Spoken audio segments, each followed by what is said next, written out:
요한계시록 17장 음녀들의 어미 큰 바빌론.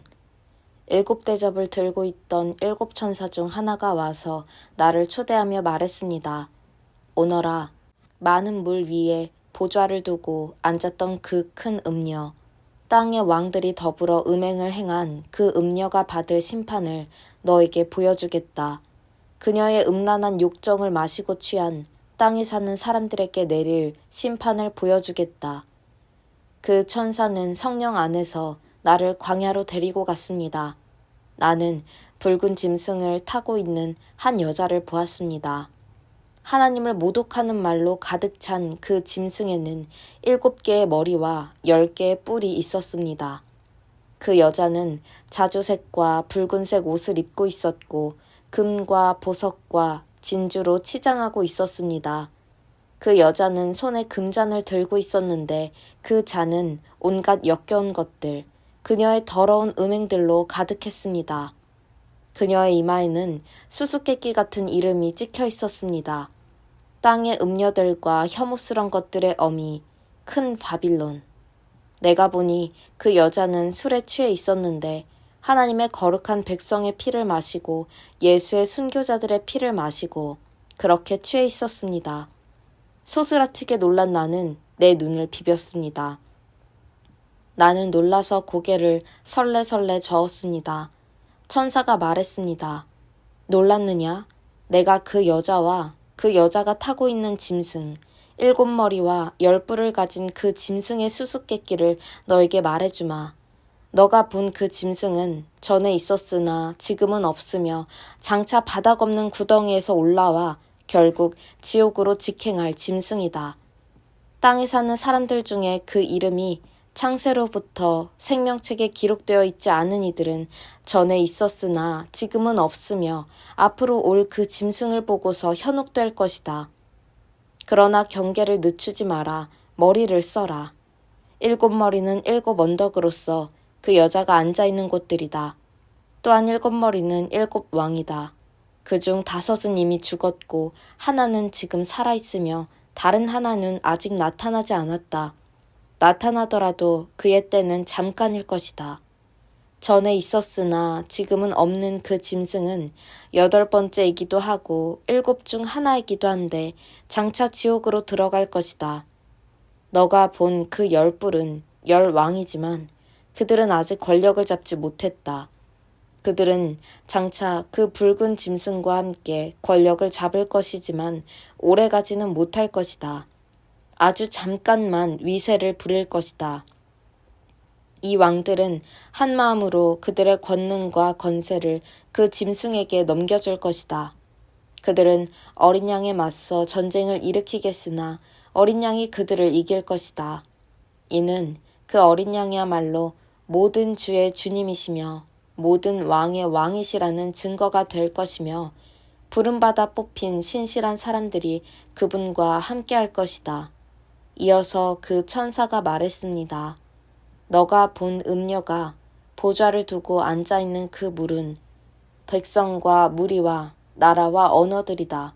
그리고 너가 본 그 10뿔은 그 짐승과 더불어 그 음녀에게 등을 돌릴 것이다. 그들은 그녀를 증오하고 폭행하고 벌거벗겨 이빨로 갈기갈기 찢어서는 불에 태워버릴 것이다. 하나님의 말씀이 이루어질 때까지 그들의 통치권을 그 짐승에게 넘길 생각을 하게 만드신 이는 하나님이셨다.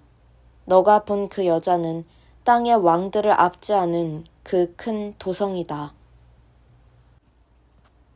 요한계시록 18장 바빌론의 패망. 그 후에 내가 보니 또 다른 천사가 하늘에서 내려왔습니다. 그는 엄청난 권세를 가졌고 그의 영광은 땅을 빛으로 가득하게 만들었으며 그의 음성은 천둥치는 듯 했습니다. 무너졌다, 무너졌다. 큰 바빌론이 무너졌다. 귀신들만 남은 유령마을이 되었다. 불결한 영들의 주둔지, 역겹고 불결한 새들의 주둔지가 되었다. 모든 나라들이 그녀가 버리는 음행의 난폭한 포도주를 마셨다. 땅의 왕들이 그녀와 음행을 벌였다. 사업가들이 그녀를 이용해 막대한 돈을 벌어들였다. 그때 나는 하늘에서 들려오는 또 다른 큰 음성을 들었습니다. 내 백성아, 어서 빨리 거기서 나오너라. 그녀의 죄와 뒤섞이지 않도록, 그녀의 멸망에 휘둘리지 않도록. 그녀의 죄는 악취가 하늘까지 사무친다. 하나님은 그녀가 저지른 모든 악을 기억해 두셨다. 그녀가 준 것을 그녀에게 되돌려 주어라. 그녀가 갑절로 만든 것을 갑절로 돌려주어라. 그녀가 섞어준 그 잔에 든 것을 갑절로 돌려주어라. 으스대고 방탕하던 그녀에게 고통의 눈물을 안겨주어라. 나는 모두를 지배하는 여왕이여 과부가 아니니 눈물 흘릴 일이 없다고 자만했으므로 어느 날 죽음과 비통과 기근의 재난이 그녀를 압사시킬 것이다. 결국 그녀는 불태워질 것이다. 그녀를 심판하시는 강하신 하나님께서 더는 두고 보시지 않기 때문이다. 밤마다 그녀와 음행을 벌인 땅의 왕들은 그녀가 불태워지는 연기를 보고 울고불고 난리일 것이다. 그들은 자기들도 불태워질까봐 두려워 멀찍이 서서 슬피 울 것이다. 화를 입었다. 화를 입었다. 그 큰 도성이 화를 입었다. 바빌론아, 강력하던 도성이여. 단 1시간 만에 끝장나 버렸구나. 너에게 심판이 닥쳤다. 상인들도 울고불고 난리일 것이다. 사업 기반이 완전히 무너져 내렸고 자기들의 상품을 내다 팔 시장이 사라졌기 때문이다. 그 상품은 금과 은과 값진 보석과 진주, 또 고운 모시와 자주 옷감과 비단과 붉은 옷감, 향나무와 상아와 값진 나무와 구리와 철과 대리석으로 만든 그릇, 계피와 향료와 향과 모략과 유향, 또 포도주와 올리브 기름과 밀가루와 밀, 소와 양과 말과 전차, 그리고 노예다. 그들은 사람의 목숨을 사고 파는 끔찍한 장사도 한다. 너희가 바라며 살았던 모든 것 다 사라져버렸다. 그 모든 세련되고 맛 좋은 사치품 다 없어져 버렸다. 천 한 조각, 실 한 오락이 남기지 않고.